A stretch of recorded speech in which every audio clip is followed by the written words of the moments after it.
foi embaixo da perna dele. Isso aqui já dá, né? Dá. Dá sim, filho.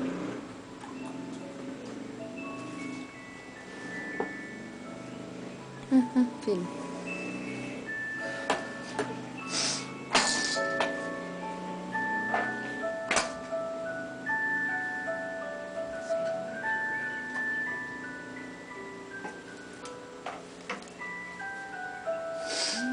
Quanta coisa tem nessa gaveta.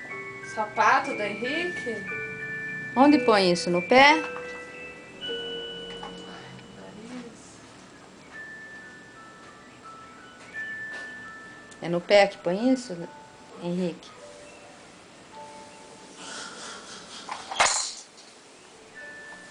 Isso, joga tudo fora antes que ela chegue. Vai, joga fora. Rápido, rápido. Antes que ela volte. Outro sapato? Outro sapato, Henrique. Joga um beijo pra tia Raquel. Joga um beijo. Henrique. Ai, tá tão compenetrado. Henrique. Ah, não vai começar a tirar tudo não, filho.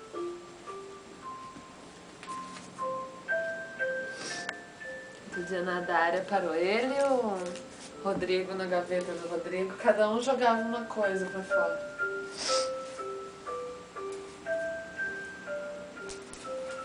Só que eu tô em dúvida se vai servir nele.